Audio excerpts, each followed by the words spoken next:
Speed को 1 से कम किया था तो टाइम ना मेरा 10 मिनट बढ़ा था, तो मैंने कहा इसको t+10 लिखो। लिख दिया, ठीक है। अभी हम एक्सप्रेशन ही सॉल्व करेंगे, बट एक्सप्रेशन को जब आप सॉल्व करोगे तो आपको जो जनरलाइज एक्सप्रेशन मिलेगा वो आपको काफी मदद करने वाला है।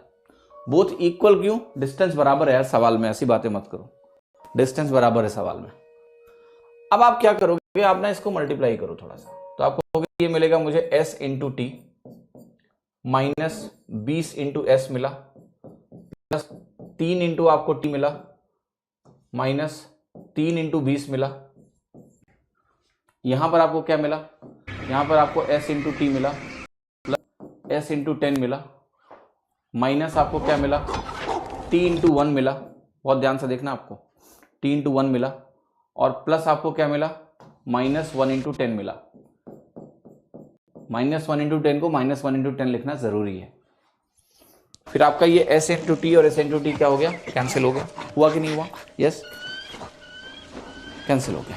अब एक काम करो, ये जो वैल्यू है -20s, ये जो वैल्यू है -20s, इसको यहीं लिखो, ऐसे ही लिखो, ऐसे जैसे लिखा हुआ -20s। ये जो 10s है वो भी इधर ले आओ, ये हो गया -10 इंटू s, दोनों एक साइड आ गए। ओके, देन अब मैं राइट साइड इसको लेके जा रहा हूँ, तो यहाँ पर देखो आपको क्या मिल रहा है, यहाँ पर आपको मिल रहा है एक वैल्यू 3 इंटू टी, जो कि हो गया -3 इंटू टी, -1 इंटू टी, ये ऐसे लिख देता हूँ, ये भी लिख दिया। उसके अलावा जो आपकी ये वैल्यू है यह है 3 इंटू 20, और यहाँ की वैल्यू है -1 इंटू 10, ये भी लिख दिया मैंने। ओके, सब कुछ बहुत ही इत्मीनान और ध्यान से आपको देखना है। एक माइनस से गुणा भी कर देता हूं, तो ये वैल्यू आपकी ऐसी हो गई कुछ 20 प्लस 10 इंटू एस बराबर 3 into T plus 1 into T minus 3 into 20 plus 10।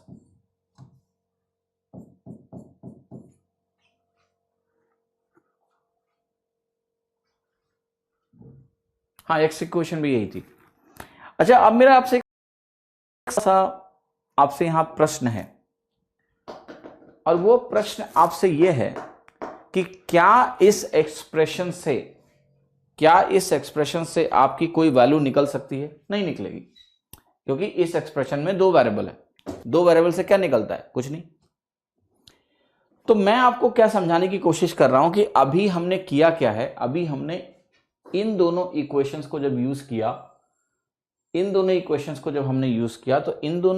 को यूज करने से हुआ क्या कि हमें जो एक इक्वेशन मिली, इसमें ये बात सच है कि हमें s की वैल्यू क्या है, s is original speed, t हमारा जो है ये ओरिजिनल टाइम है, लेकिन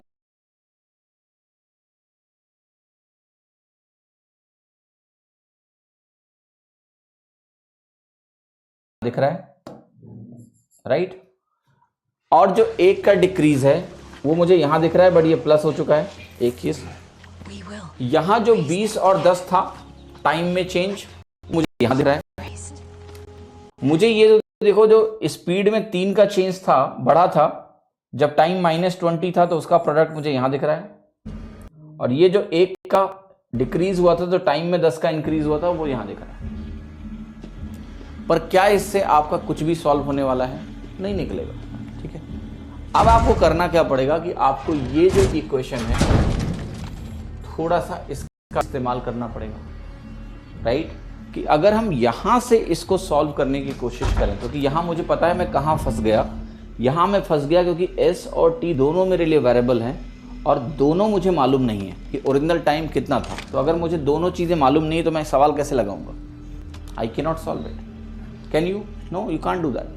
सो अब सवाल यह है कि मुझे किसी तरह से यहां से कुछ तो सॉल्व करना पड़ेगा। अगर वो चीज़ नहीं हो पाएगी तो मैं कैसे कर पाऊंगा? या तो मैं इस s इंटू टी को इसके बराबर करूं, या फिर मैं इसको इसके बराबर करूं, और बराबर करने के बाद मैं इस क्वेश्चन में यहाँ आकर t को रिप्लेस कर पाऊं s में, तभी तो कुछ बात बनेगी, वरना कैसे लगाओगे सवाल? लुक, मैं आपको ये प्रॉब्लम जो समझा रहा हूँ समझने की कोशिश करो, कोई बड़ी चीज नहीं, निकाल लोगे, पर आपको समझना ये पड़ेगा कि हमने अभी सिर्फ एक इक्वेशन यूज करी है। एक इक्वेशन यूज करके आप दोनों वेरिएबल नहीं निकाल सकते हो। एक इक्वेशन यूज करके तुम एक ही वेरिएबल निकाल पाओगे, दो निकाल लोगे, एक ही निकलेगा तुमसे, दोनों नहीं निकल सकता है। तो हमने एक इक्वेशन को थोड़ा सिंप्लीफाइड फॉर्मेट में लिखा, ये देखने के लिए कि जो वैल्यूज नोन हैं, अगर हम इसको जनरलाइज एक्सप्रेशन को यूज करें तो क्या इसको डायरेक्टली लिख सकते हैं। तो यहां कुछ फॉर्मेट तो दिख रहा है कि देखो 20 10 दिख रहा है, 3 1 दिख रहा है, दोनों डेटा दिए होंगे तो इस इक्वेशन में हम इसको भर पाएंगे। अब मेरे पास प्रॉब्लम यह है कि मेरे पास अभी भी दो वेरिएबल हैं, ये दोनों वेरिएबल मुझे नहीं चाहिए, मुझे एक ही चाहिए। तो मैं आपसे अब क्या कह रहा हूं कि अगर आप पहली इक्वेशन को यूज करोगे, जस्ट सी, सबसे इंपॉर्टेंट ये होता है पहले ये देखना कि स्टेटमेंट कहां है और इसका करेक्शन कैसे होगा।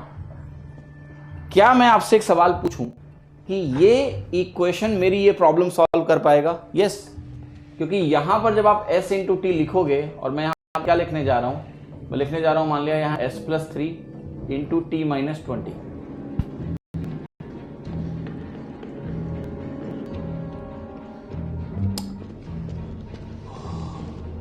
क्या इसको और इसको यूज करके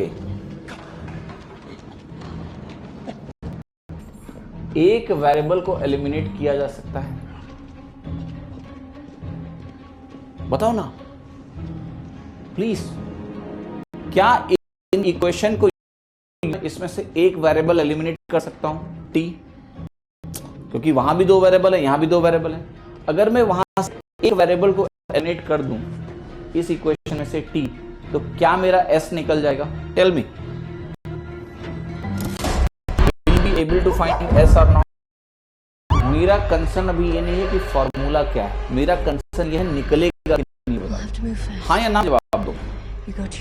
सॉल्व करना एक अलग गेम है, वो कर लेंगे, वो जनरलाइज कर लेंगे। मेरा ये सवाल है कि क्या निकल जाएगा कि नहीं, राइट?